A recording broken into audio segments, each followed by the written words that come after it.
Agartala jibi shakamnago 320 ICU ni bed nango abona naharinu samungklai tongo hasta hafang sangrong shalo jibi shakamnago kaishapandani bisingte kaitham project inauguration khlai okong shaka hasini montrakara Professor Dr. Manik Shaha Shangroshala Kaisha Pandani Bishingte Agartala GB Shakamnago Kaitam Kotal project inauguration Klaijaka Hastani Montreokran Yakramoi Ashla GB Shakamnago ICU labor room kam obstetrics OT complex te trauma OT Sengzaka Abon Yaglono Koktuma Tumnarong Biskang Kok Shanatang Hastani Montreokra Professor Dr. Manik Shaha Shaka Haste Hapang Lukorong Bagai Dalbidal Shamong Homo Klaitongo GB Shakamnogonka Hastani Lukorong Bagai Kaisa FX GB Shakamnogonka Hastani Lukorong Bagai Kaisa FX Tertiary Care Center Aba haikino tebo shakatabo jibi shakamnago 24 NICU no khoboi jotoi 116 ICU bed tongo hunoi nangmani hinke 320 ICU abon bagino samukhlaijaki tongo shikango hinke trauma center ro OT kirei abon bagi trauma care center ro trauma OT inauguration khlaijaka aba haikino labor room kam obstetrics OT complex nangmani bagai OT center jengjaka hunoi আসলে GB শাখামনক নিদালবিদার সাহেব শানতে cock শাখা হস্তের মন্ত্রী অকরা professor doctor Manik Saha এই হাসপাতালে প্রায় 24টি NICU এটা নিয়ে 116টি আইসিইউর শয্যা রয়েছে আমরা আপনারা জানেন কিছুদিন আগে এইমসের সাথে আমরা মুভ করেছিলাম কারণ এইমসের ডাইরেক্টরের সাথে আমার কয়েকবার বিভিন্ন জায়গায় দেখা হয়েছিল উনি বিশিষ্ট পেডিয়াট্রিক সার্জন কিন্তু হসপিটাল ম্যানেজমেন্টের বিষয়ে ওনার মানে খুব একটা মানে আমি বলবো যে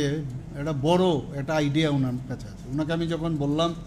যে ত্রিপুরাতে আসার জন্য আমাদের কাছে সব কিছু থাকা সত্ত্বেও অনেক সময় অনেক সমস্যা হয় তো ওনারা আসলেন এবং পরবর্তী সময়ে ওনারা রিপোর্টও দিলেন সেই রিপোর্ট অনুসারে ওনারা বললেন যে 320টার মতো আইসিইউ শয্যা এই এজিএমসির মধ্যে প্রয়োজন সেই লক্ষ্যে কিন্তু আমরা কাজ করছি যাতে এই যে টার্গেট আমাদের দিয়েছে সেই টার্গেট যেন আমরা করতে পারি আজকে এখানে তিনটে বিষয়ে আপনারা দেখলেন যে 16 শয্যা বিশিষ্ট respiratory and geriatric intensive care unit সেটার উদ্বোধন হলো প্রবীণ নাগরিকদের যখনই মানুষ বয়স হয় বা বয়স্কা হয় তাদের মধ্যে কিন্তু দেখবেন যে যে কোনো বিষয়ে তাদের ইনফেকশনই হোক বা ইনফেকশনের এগেনস্টে ফাইট করার ক্ষমতাটাও কিন্তু অনেকটা কম চলে আসে তো এই ধরনের রেসপিরেটরি এবং জেরিয়াট্রিক দুটো একসাথে যদি আমি বলি তার জন্য এটা যখনই ইমার্জেন্সি বিষয় দাঁড়ায় সেখানে কিন্তু একটা আইসিইউর খুব প্রয়োজন তো এই 16টা যে আজকে শয্যা বিশিষ্ট আইসিইউ এখানে আমরা আজকে ইনঅগুরেট করলাম আমার মনে হয় এতে করে যারা ব্রেথলেসনেস শ্বাসজনিত প্রবলেম নিয়ে অনেক যারা জেরিয়াট্রিক পেশেন্ট আছে এবং পাশাপাশি তাদের যে সমস্যা সেগুলোর কিন্তু একটু কষ্ট হতো আমাদের ডাক্তারবাবুদের বা আমাদের যারা ডাক্তারদের সাথে অন্যান্য স্বাস্থ্যকর্মীরা তাদের জন্য একটু কারণ ইনফ্রাস্ট্রাকচারটা খুব প্রয়োজন সেই অনুযায়ী আজকে আমার মনে হয় যে 16 বেডেড যে respiratory and geriatric intensive care unit আজকে এখানে সেটা আমরা ইনঅগুরেট করলাম তাতে করে অনেকটা সমস্যা কিন্তু সমাধান হবে এটা স্থান পাবে যে না স্পেসিফিক এই এরিয়াটা only for geriatric patient and who will be having this respiratory problem তো সেটা করলাম আরেকটা হচ্ছে ট্রমা সেন্টার অপারেশন থিয়েটার আমার কাছে যা খবর আছে আজকে বলছিল কালকে প্রচুর আমার নিউরোসার্জন বলছিলেন যে প্রচুর পরিমাণে কালকে হোলি ছিল আপনার রং খেলা ছিল প্রচুর পরিমাণে আরটিএ রোড ট্রাফিক অ্যাক্সিডেন্টের প্রচুর পেশেন্ট এসেছিল এখানে এবং এটা কিন্তু আমাদের প্রতিদিনের সবচেয়ে ইমার্জেন্সি রোড ট্রাফিক অ্যাক্সিডেন্ট মানে ইমার্জেন্সি সেই জায়গায় আগে কিন্তু এটা কিন্তু শুরু হয়েছিল অনেক আগে কিন্তু কোনো দিন সেটার কাজই হয়নি সেটা তো বাধ্য হয়ে জেনারেল সার্জারি যে আমাদের যে সার্জারির যে ওটিগুলো আছে সেখানে যেতে হতো সেখানে অলরেডি কোল্ড কেসগুলো আছে আগের থেকে যে কেসগুলো আছে তো সেইগুলোর বাদ দিয়ে তো পট করে করা যায় না তো এখন কিন্তু শুধু ইমার্জেন্সির যে ওটিগুলো আছে সেইগুলো একই জায়গার মধ্যে এবং অন্যান্য এমআরআই থেকে আরম্ভ করে সিটি স্ক্যান থেকে আরম্ভ করে এভরিথিং ইউএসজি এভরিথিং ওখানে আছে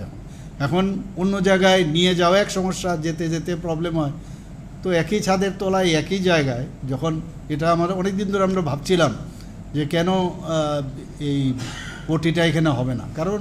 তবেই তো হবে না যে একটা যাকে বলে ট্রমা কেয়ার সেন্টার বা ট্রমা সেন্টার অপারেশন সেন্টার দুটো একসাথে, trauma care trauma centre as well as trauma centre হলেই কিন্তু এখানে ওটি মাস্ট। এখন কিন্তু সেটা সুবিধা হলো এবং খুবই সুন্দর আমরা সেখানে দেখলাম। এবং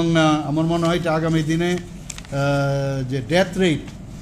বা প্রপার ঠিক টাইমে ইভেন অর্থোপেডিক্স ওখানে থাকবে, নিউরো সার্জন থাকবে এবং অন্যান্য যারা অ্যানেস্থেসিওলজি সবাই কিন্তু সবসময় সেখানে থাকবে। তো ইমিডিয়েটলি তার অপারেশনের জন্য ওয়েট করতে হবে না যে পরে করব, বা হঠাৎ করে দেখা গেল যে এখানে আমার ট্রেকিস্টমি করতে হবে, ইন্টিউবেশন করতে হবে। তো এগুলো কিন্তু ইমিডিয়েটলি করা যাবে অন্য জায়গায়, এবং এটা খোলা থাকবে 24/7, মানে পুরো দিন সবসময় 24 আওয়ার্স সেটা খোলা থাকবে এবং 7 দিন সমানে, মানে প্রতি সপ্তাহে এটা খোলা থাকবে। আশানি বান্ডাও হাস্তির মন্ত্রী করা প্রফেসর ডক্টর মানিক শাহানকার এবং মানজাখা জিবি হসপিটাল পেশেন্ট ওয়েলফেয়ার অ্যাসোসিয়েশনের চেয়ারম্যান এবা MLA Minarani Sarkar, health secretary Kiran Gite, এজিএমসিনি principal doctor Tapan Majumdar, GB হসপিটালনি MS doctor Bidhan Goswami, trauma care সেন্টারनि medical officer in charge doctor Pulak শাহানখবৈ তে কুবুন আদং রক রাজখরা আগলनि सिम प्रारम्भिक अक्थम चिनि खरां।